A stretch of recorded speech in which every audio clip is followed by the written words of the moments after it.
Hi friends, welcome to Dhanu kitchen. అందరు ఎలా ఉన్నారు? బాగున్నారా? నేనైతే బాగున్నాను. ముందుగా అందరికీ హ్యాపీ భోగి. ఈరోజు మేమైతే 3:30కి పొద్దున్నే లేచి మా అమ్మ ముగ్గేసింది అక్కడ. ఇప్పుడైతే భోగి మంట వెలిగిస్తుంది. భోగి మంటలో తాటాకులు అందరం వేస్తున్నాము. నేను, మా అమ్మమ్మ, మా తాతయ్య, మా చిన్న పిన్ని, మా మామయ్య అందరం కలిసి తాటాకులు అయితే భోగి మంటలో వేసాము. ఈసారి భోగి మంట అయితే కొంచెం పెద్దది వేసాము. ఈసారి భోగికి మీరందరూ ఎలా సెలబ్రేట్ చేసుకున్నారో కామెంట్లో చెప్పండి. ఈ భోగి మంట కొంచెం చిన్న మంటగా అయ్యాక మేము తేగలు అయితే వేసాము. వాటిని మా అమ్మమ్మ తీస్తుంది చూడండి. ఇప్పుడు వాటిని తినడానికి మా మామయ్య తెచ్చాడు. నాకైతే చాలా ఇష్టం ఈ తేగలంటే. మీరు భోగి మంటల్లో తేగలు వేసుకుంటారో లేదో కమెంట్లో చెప్పండి. భోగి మంటల్లో వేడి నీళ్ళు కాచుకొని తలకు స్నానం చేస్తే మంచిది అంటారు. అందుకని మా అమ్మమ్మ కూడా వేడి నీళ్ళు కాస్తుంది. వేడి నీళ్ళు కాగే లోపలైతే మేము ముగ్గు అయితే వేస్తున్నాము. ఆల్మోస్ట్ అయిపోవచ్చింది. అంతలోపల వేడి నీళ్ళు కాగిపోయాయి. చూడండి ఎంత వేడిగా ఉన్నాయో. వేడి నీళ్ళు బకెట్లో తీసుకొని వెళ్తుంది తలకు స్నానానికి. ఇంకా ముగ్గు వేయడం కూడా అయిపోయింది ఫ్రెండ్స్. మీకు ఒకసారి చూపిస్తాను. మీకు నచ్చిందో లేదో కమెంట్లో అయితే చెప్పేయండి. నేనైతే ఇక్కడ పీకాక్ డిజైన్గా వేశాను. చూడండి, కట్టెల పొయ్యి మీద పొంగుతున్నట్టుగా వేశాను. వన్స్ అగైన్ అందరికీ హ్యాపీ భోగి. నేను వేసింది ఇక్కడ ఒకటే కాదు ఫ్రెండ్స్, భోగి మంట చుట్టూ కూడా ముగ్గు వేశాను. చూడండి, మా అమ్మమ్మ అయితే 2వ సార్లు వాటర్ అయితే పెట్టింది, అది నా కోసం. ఇప్పుడు నేనైతే మామిడాకులు పెట్టడానికి వెళ్తున్నాను. మామిడాకులు అయితే ఇప్పుడు పెట్టేశాను.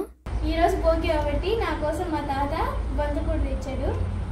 చూడండి, కోడి బంతకోడి మీరు ఎప్పుడన్నా చూసారా? చూడండి, బంతకోడి అంటే లావుగా బొద్దుగా ఎట్లుంటుంది.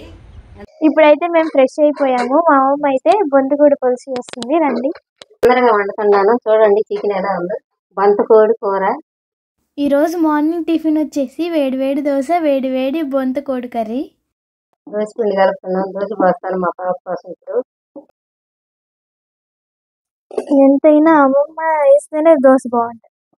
చూడండి దోశ ఎంత బాగుంటుంది. ఫస్ట్ టైం నేనైతే బొంతకోడి పులుసు అయితే ట్రై చేస్తున్నాను. ఎలా ఉందో కూడా చెప్తాను టేస్ట్ చేసి. ఫస్ట్ అయితే ప్లెయిన్ దోశ వేయించుకున్నాను. సెకండ్ దోశ వచ్చేసి పులుసు వేసి ఒక దోశ చేయమని చెప్పాను. ఇప్పుడు టేస్ట్ చేసి ఎలా ఉందో చెప్తాను. ఇలా పెట్టుకొని దోశ అయితే సూపర్గా ఉంది. మా అమ్మమ్మ అయితే బొంతకోడి పులుసు వేసి చేసిన దోశ అయితే వేసింది. ఇప్పుడు ఈ దోశ టేస్ట్ చేసి ఎలా ఉందో చెప్తాను. ఇది కూడా బాగుంది, సూపర్గా ఉంది. నేనైతే ఇంకో ప్లెయిన్ దోశ కూడా వేయించుకున్నాను. ఇది మా తాతయ్యకి. ఇప్పుడు మా తాతయ్య కూడా టేస్ట్ చేసి ఎలా ఉందో చెప్తాడు, చూసేయండి.